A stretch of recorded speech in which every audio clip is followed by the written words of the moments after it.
Everyone, welcome to my channel पर नए हो तो चैनल को सब्सक्राइब करें और मुझे सपोर्ट करें। तो ये इस ड्रामा का हिंदी एक्सप्लेनेशन का एपिसोड 8 है। तो एपिसोड की शुरुआत में हमने देखा कि वी बता चुका है कि उसे फेस ब्लाइंडनेस है। तो ये सुनकर वो दोनों शॉक्ड रह गई और फिर वो बताता है कि मैं लोगों को उसकी आवाज़, कपड़े और उसकी हुलिया देखकर पहचानता हूँ, लेकिन मैं फेस नहीं देख पाता। इससे मुझे पता ही नहीं चलता कि सामने वाला मुझे देखकर क्या सोच रहा है।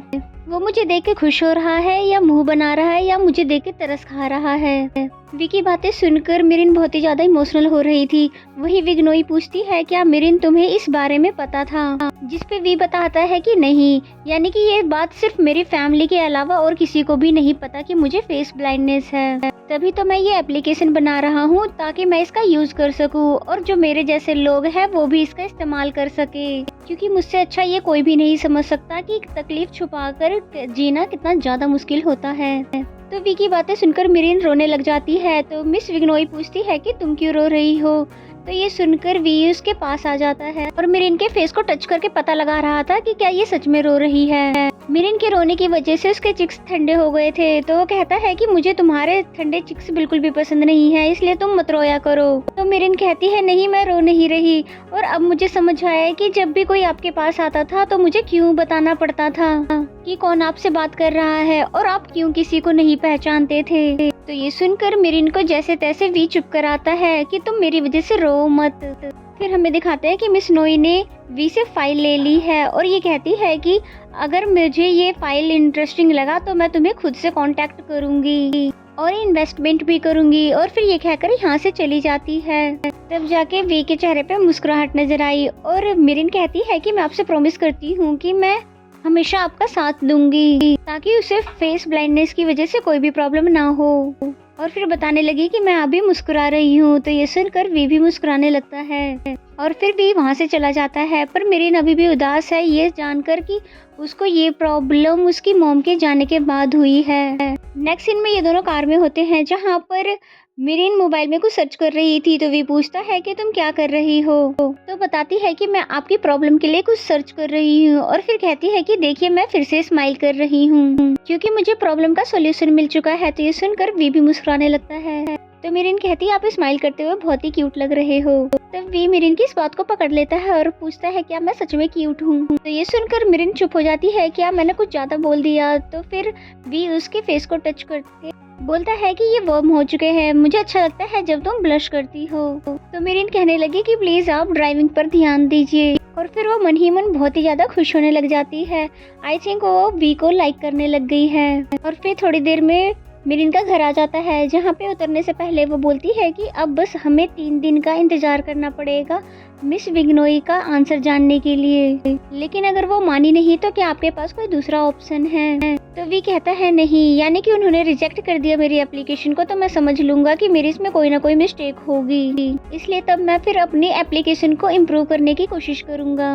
मिरिन बोलती है ओके और फिर उसको बाय करके वहाँ से चली गई। लेकिन घर में आने के बाद भी उसका ध्यान वी पर ही था, यानी कि वो अभी भी वी के ख्यालों में खोई हुई थी, जिसके इस बिहेवियर को उसकी ग्रैंड मदर और मदर भी नोटिस कर लेती है। तब मॉम पूछती है कि तुम किसके बारे में सोच रही हो? तो वो कहती है किसी के बारे में भी नहीं। और फिर मिस नोई के बारे में बताने लगी कि हमारे जो ओल्ड कस्टमर मिस नोई है वो कोई नॉर्मल लेडी नहीं है बल्कि बहुत बड़ी इन्वेस्टर है।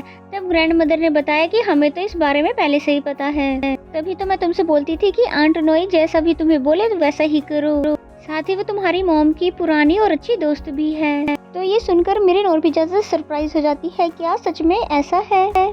तो मॉम उसे चुपचाप खाना खाने के लिए कहने लगी। और फिर बाद में जब उसके साथ अकेले किचन में थी तब पूछती है कि कहीं तुम अपने बॉस को लाइक तो नहीं करने लगी? तो मिरिन कहती है नहीं नहीं मॉम, ऐसा कुछ भी नहीं है, और उसके जैसा रिच बंदा आखिर मुझे क्यों प्यार करेगा? तब उसकी मॉम ने समझाया कि तुमने उसकी मदर का नाम यूज करके उस कंपनी में काम हासिल किया है, इसलिए सोचो अगर वी को इसके बारे में पता चल गया तो फिर क्या होगा?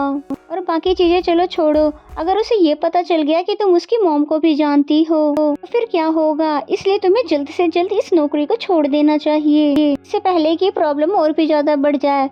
और कम से कम तुम वी की मदर से किए हुए प्रॉमिस के बारे में तो सोचो। इस वजह से मिरिन बिल्कुल चुप हो जाती है और फिर कहती है कि हाँ मॉम, आप ठीक कह रही हो, इसलिए मैं जल्दी ही नौकरी को छोड़ दूंगी। और फिर नेक्स्ट मॉर्निंग जैसे ही कंपनी जाने के लिए तैयार होती है, उसने खुद को मिरर में देखते हुए कहा कि मैं अब जितने भी दिन कंपनी में हूँ मैं अपना बेस्ट दूंगी और मेरे जाने के बाद कोई भी प्रॉब्लम ना हो। और वो फिर तभी यहाँ से चली गई। और फिर जैसे ही कंपनी में आती है तो उसने वी को एक टूल दिखाया जिसकी मदद से अब वो वी की हेल्प करवाएगी। लेकिन वी भड़क गया कि ये तो एक डॉग टूल है, क्या तुमने मुझे डॉग समझ रखा है और क्या मैं डॉग जैसा दिखता हूँ जो तुम इस टूल को मेरे लिए उठा कर लेकर आई हो। तो जैसे तैसे उसने वी को शांत करवाया और फिर बताया कि इसकी मदद से मैं आपको कभी स्माइल करना है, क्योंकि आप एक बिजनेसमैन हो और एक बिजनेसमैन के लिए बहुत ही जरूरी है हंस के बात करना। इसलिए जब भी कोई आपसे हंसकर बात करेगा तो मैं इस टूल को एक बार प्रेस करूंगी और इसकी आवाज सुनते ही आपको भी स्माइल करनी होगी। वे पूछता है कि अगर इसे तुमने 2 बार प्रेस की तो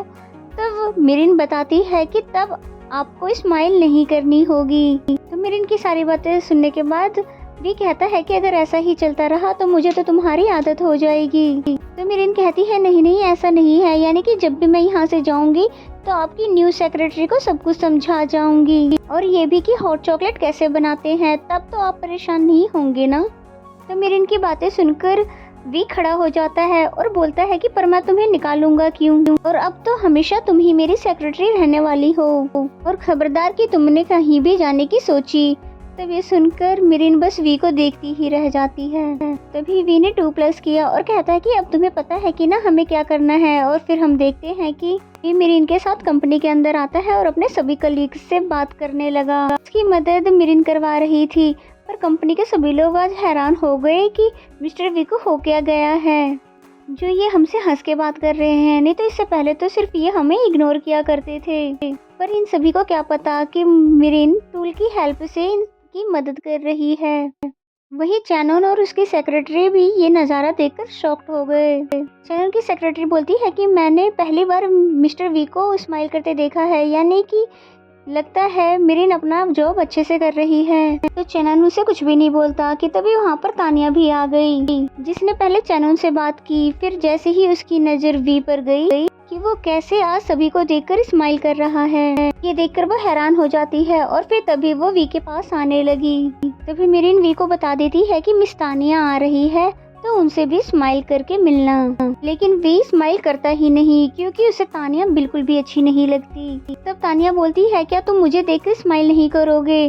तो वी बहाना करके वहाँ से जाने लगा। लेकिन जैसे ही तानिया बताती है कि वो यहाँ पर चैनन की इन्वेस्टर बनकर आई है, ये सुनकर वी रुक जाता है और कहता है अच्छा तो ऐसी बात है। तो तानिया कहती है हाँ, और तुम्हारा इन्वेस्टर कौन है, देख लेना मुझसे ज्यादा अच्छा कोई नहीं हो सकता। तो वी कहता है कि सही टाइम आने पे तुम्हें खुद पे खुद पता चल जाएगा और वो जो कोई भी होगा मैं उसका क्रेडिट मिरिन को ही दूंगा, क्योंकि इन दिनों मिरिन बहुत ही ज्यादा हेल्प करवा रही है। तुम दोनों की टीम भी अच्छी है और मेरी और मिरिन की भी।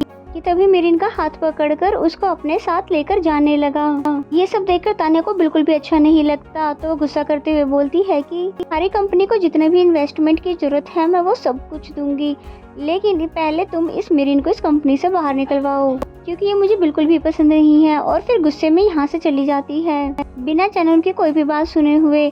फिर नेक्स्ट सीन में दिखाते हैं कि वी और मिरिन डिस्कस कर रहे हैं कि 3 दिन हो गए और कल फाइनल डे है मीटिंग का और अभी तक आंट नोई ने कोई भी आंसर नहीं दिया, तो क्या हम कॉल करें। पर वी मना कर देता है ये कहकर कि ऑलरेडी मैंने उनको कॉल किया था बट उन्होंने कोई आंसर नहीं किया।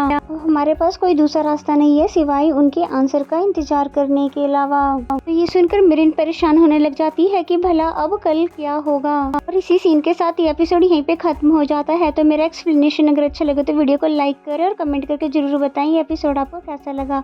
तो मिलते हैं नेक्स्ट एपिसोड में, तब तक के लिए बाय बाय।